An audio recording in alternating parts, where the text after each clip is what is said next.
come today. Uh, I felt really stuck. I'm an artist and I'm a nurse. I've been an artist since I was a baby.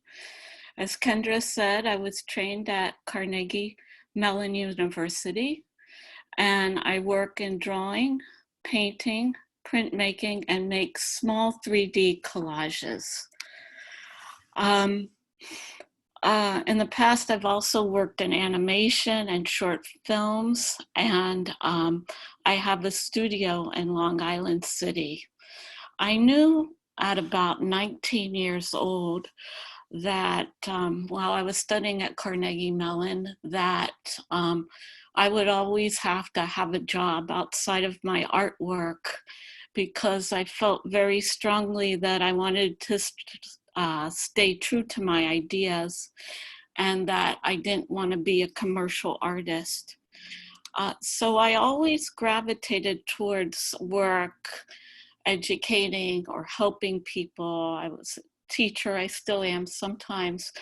I worked in social services, and I've been an RN for the last 15 years in mental health.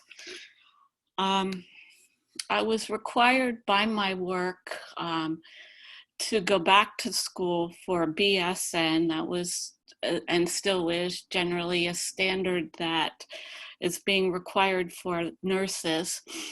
And so I was, what can I say? I was depressed because I didn't know how I was going to go back to school and work and continue to do my artwork.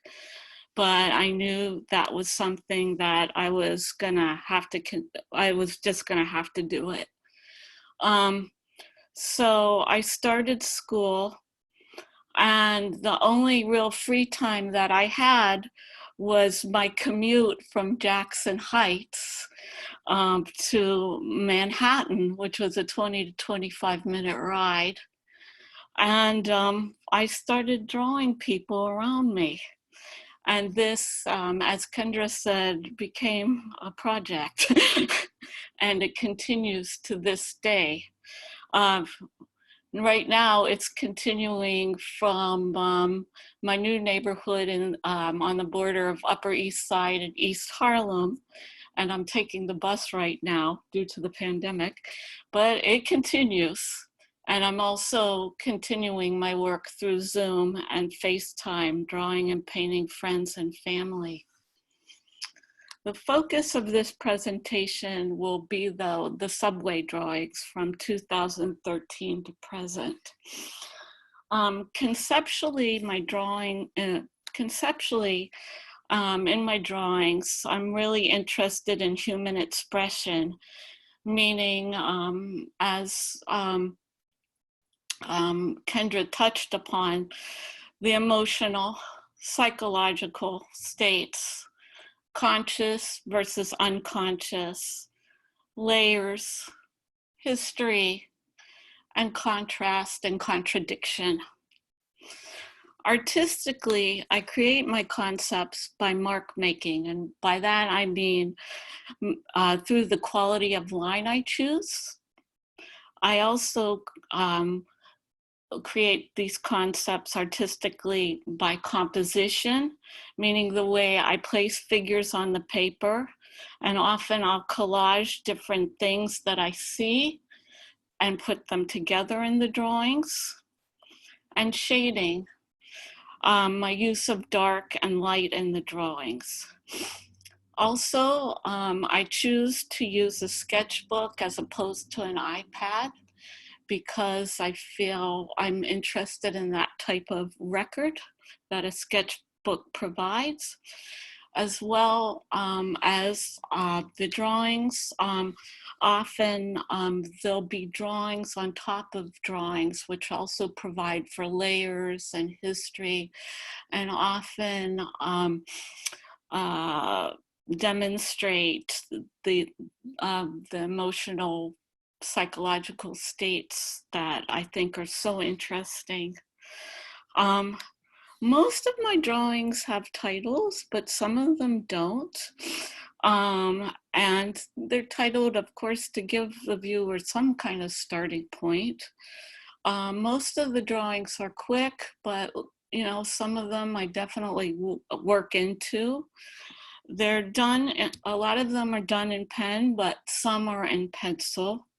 And honestly, when I started drawing, I really don't know where they're going to end.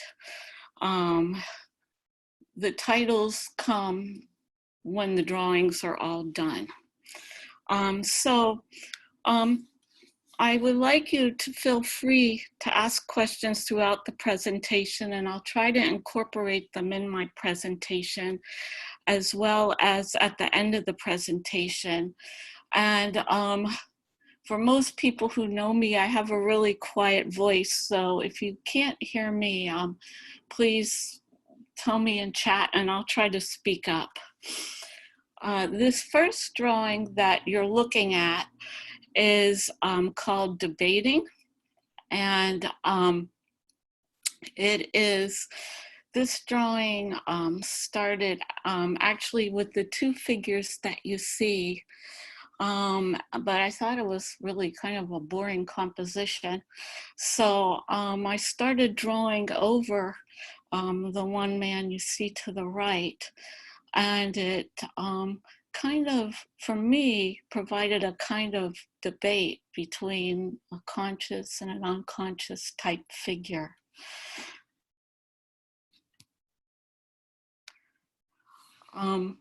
Matt says, can you describe how your work differs, and is this the same from the other 5 artists in the exhibit? Matt, I haven't seen I've only seen superficially all of the work of the other 5 artists.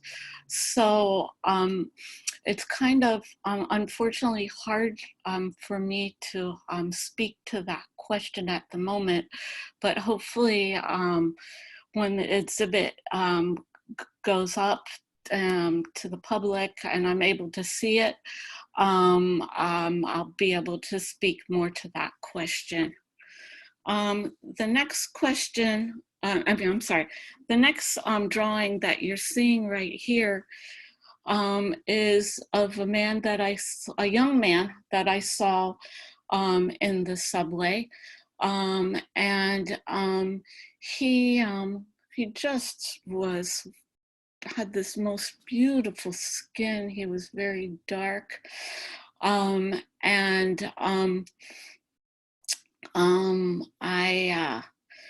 wanted to capture the subtlety of him somehow. So I definitely used a lot of shading here, and hopefully captured some of that. I also love the massiveness of his figure. And this is called Eclipse. I have a question from John McNaughton, who says, how did I connect with the folks at the Transit Museum? I actually saw Robert Del Bagno one day putting up an exhibit at Grand Central, and I started talking with him, showed him my drawings, and told them what they were about, and that's how we started our connection. This next drawing of a man that I saw in the subway, I particularly like because he seems like he is kind of being eaten by his coat and his hat, just peeking out there sideways. I once again love the largeness of his figure, and this is called Undercover.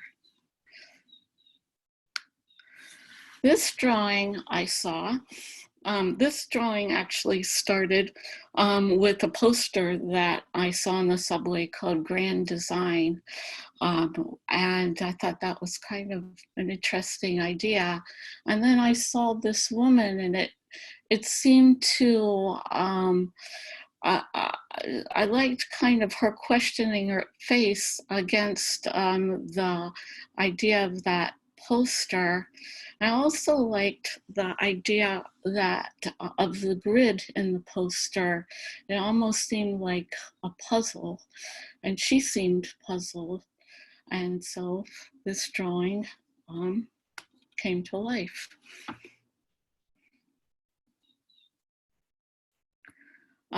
Howard Weber says, are these all drawn on the subway as you are riding, or do you finish them after you get to your destination? Most of them, Howard, are drawn on the subway as I'm riding the subway. Sometimes, like I said, I work into them afterwards or on another subway ride, in all honesty. Yeah, they're mostly all done on the subway while I'm writing. This drawing started actually with the two faces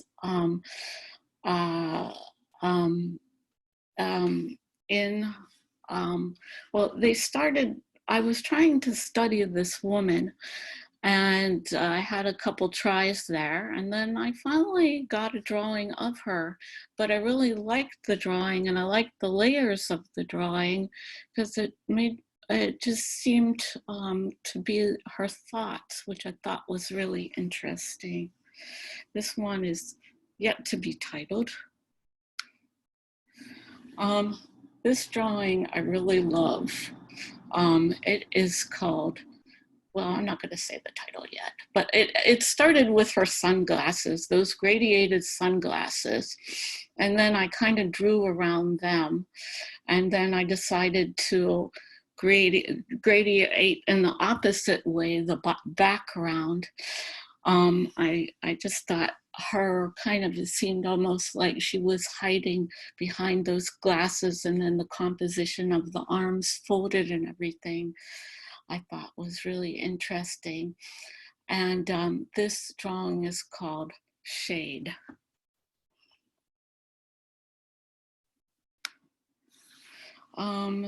This drawing started, one second here. I'm sorry, I just got a little out of sync here.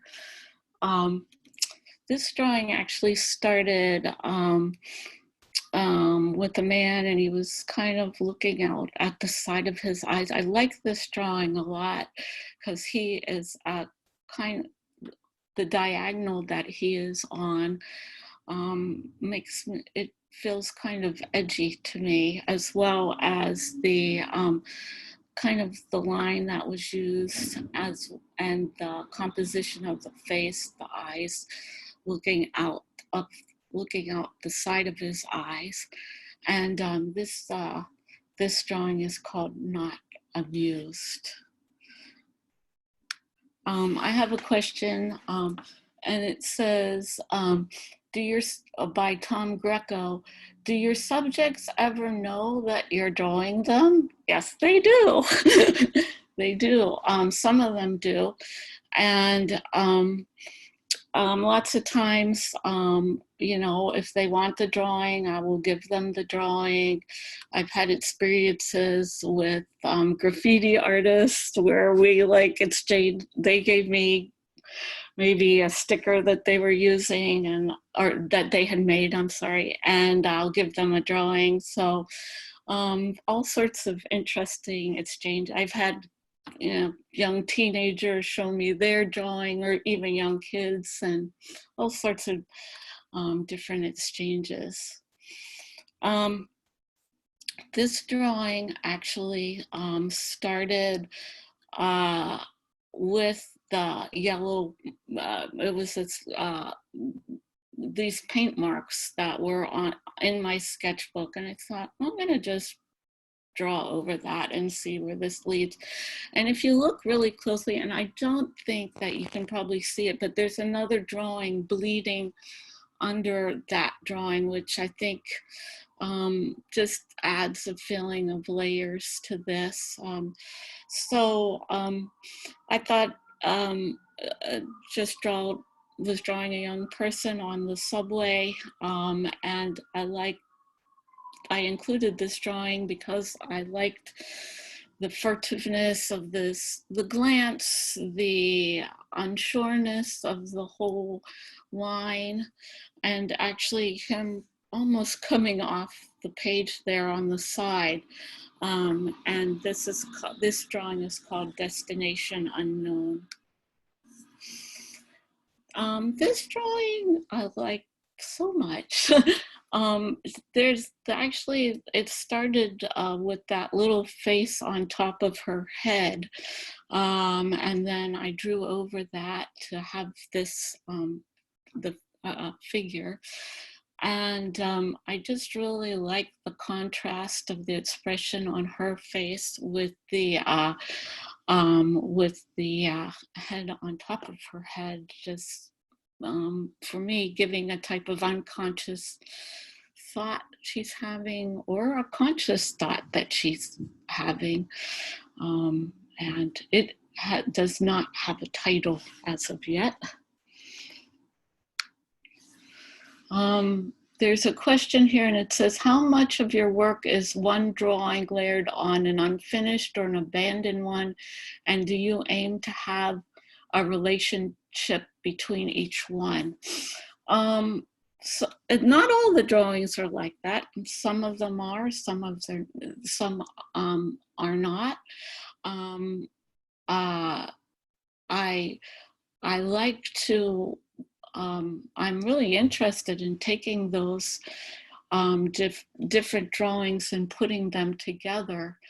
So yeah, I think if I'm understanding the question correctly, I aim to, in those types of drawings, I want them to have a relationship all together in the drawing. This next question, this next drawing is a drawing that was of a woman who was sitting right across from me. And it was a very fast drawing. I like it a lot because of the kind of uneven line that is used to make this drawing, as well as how she's barely fitting into the drawing, and the lines all kind of pointing up to a kind of worried expression. And this drawing is called Worried Sick. This is another drawing. This was a quick drawing. I included it because I love the line in it. I love her type of blank expression in it. I love that the composition is to the side, and it is called Shell.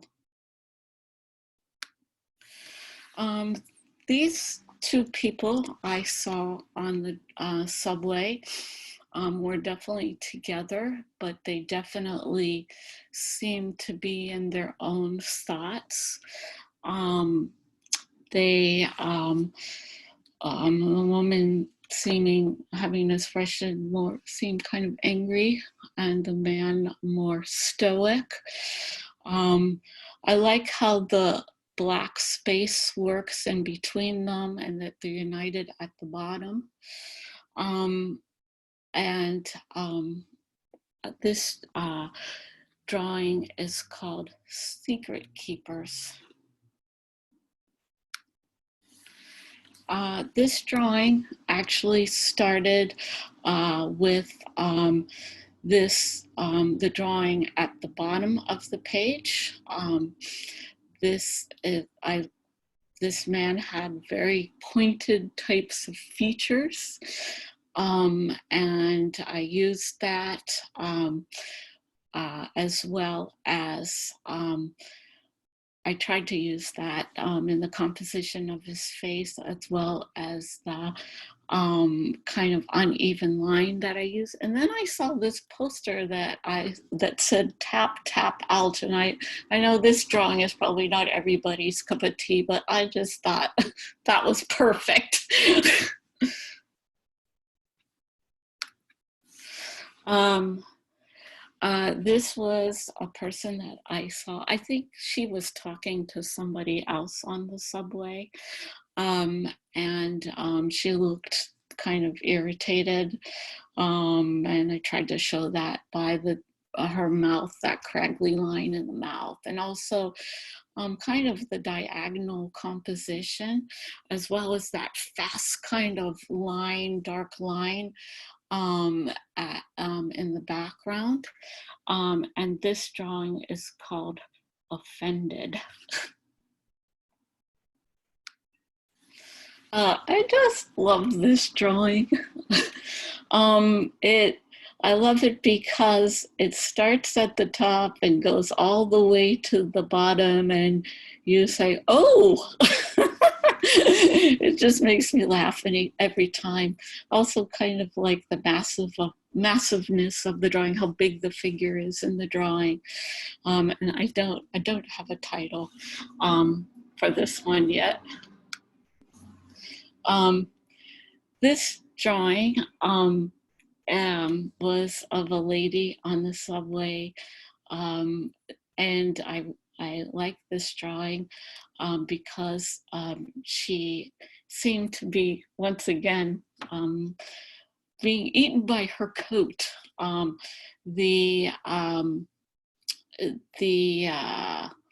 Her hood is tightly over her face, and it's kind of eating her face up. The coat almost seems too big for her. The expression in the eyes is the eyes are closed, but you can tell that she's not sleeping, and seems kind of restless in a way. I also like the unevenness of the background behind her, contrasting. And this is called In From the Cold. This drawing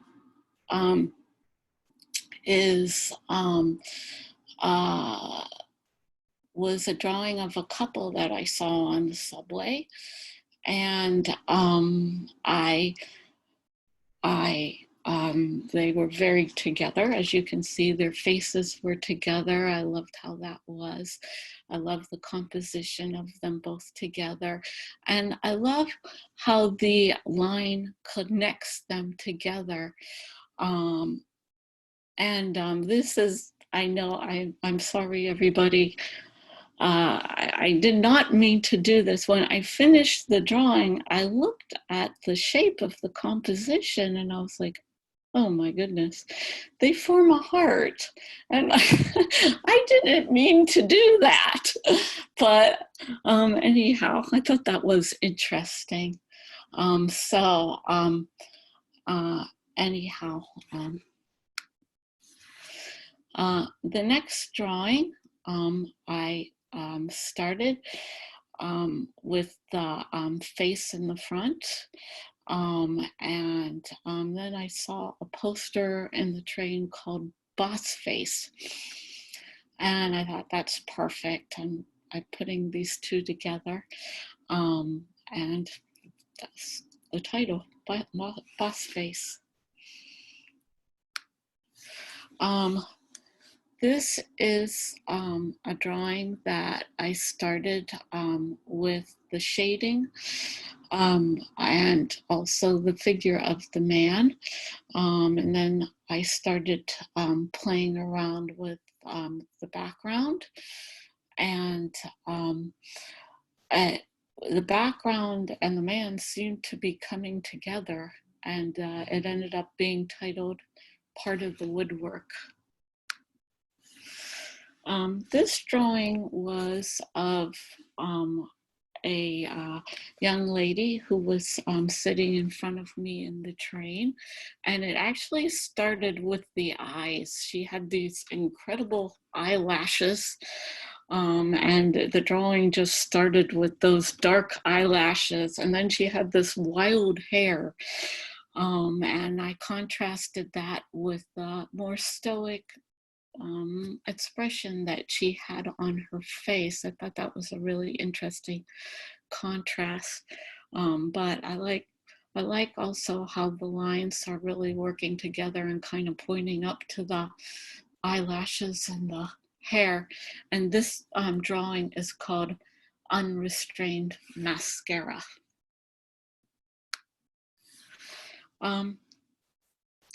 This drawing, I saw this woman on the train, and she just seemed very perfect in her perfectionist, I guess, in her ways.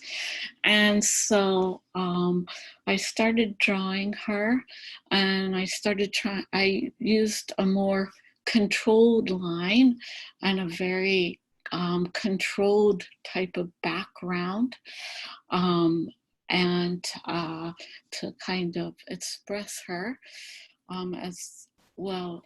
And yeah, I think those were the basic things that I was thinking about when I was making this drawing. And this drawing is called Perfect Hair. This lady I saw on the subway. She was very stately. She had a very upright type of posture with her pearls, pearl necklace, pearl earring, her sunglasses, just so. And I tried to make the composition reflect that. And this drawing is called Proud. This next drawing was a lady on the subway who was very, I would say very controlled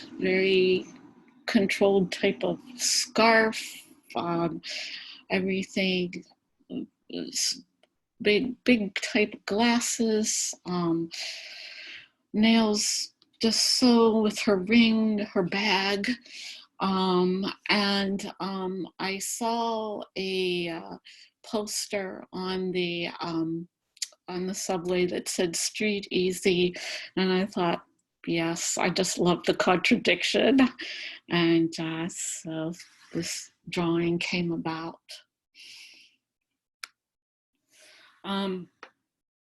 This next drawing started actually with both figures. It was a composition of two figures, but I really wasn't finding it very interesting at all. And then I started to work into the background, and I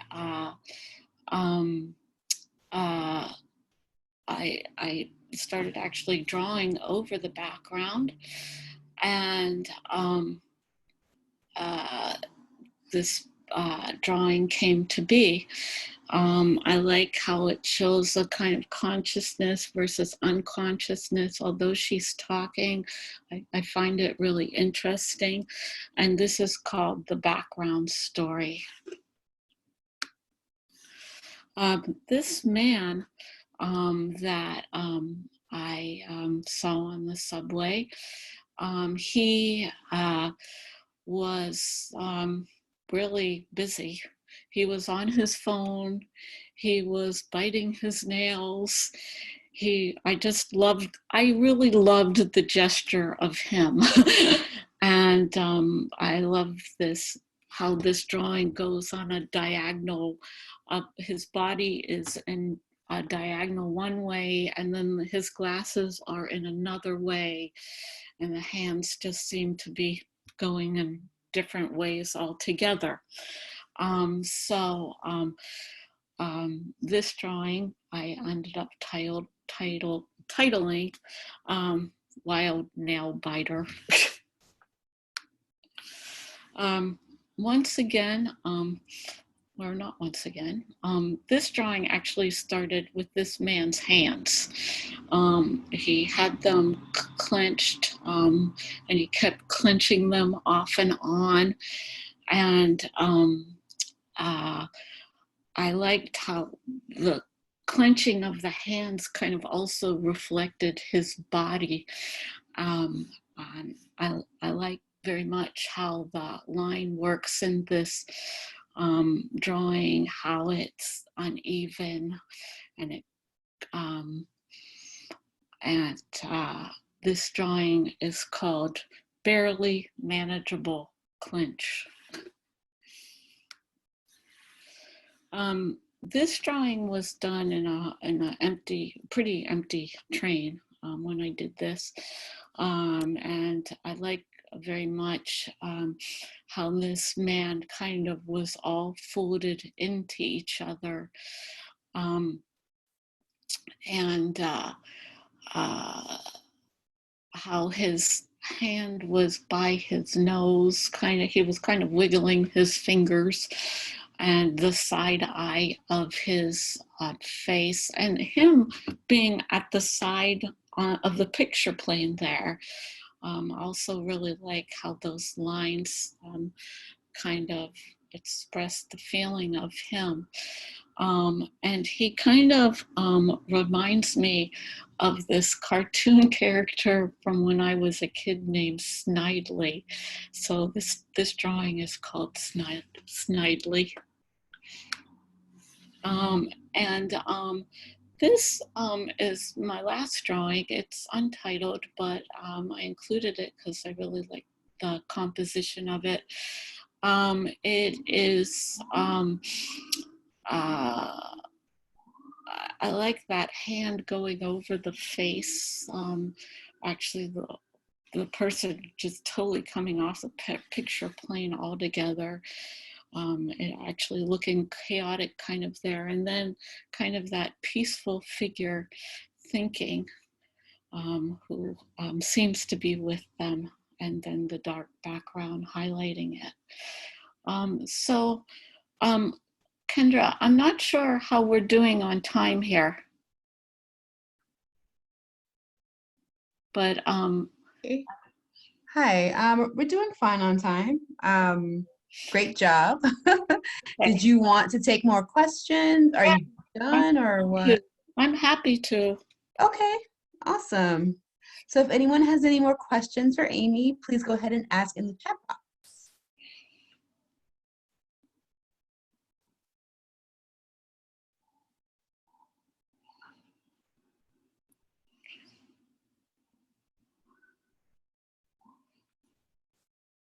So there's one from Howard that says, are these pictures going to be on display when the museum reopens? Yeah. And yeah, I mean, exactly as you all can imagine, it's TBD, but yes, they will be on display. Matt asked, what accounts for the two styles? I'm not sure what you mean by the two styles, Matt. Can you explain a little more? So I'll wait for Matt to do that.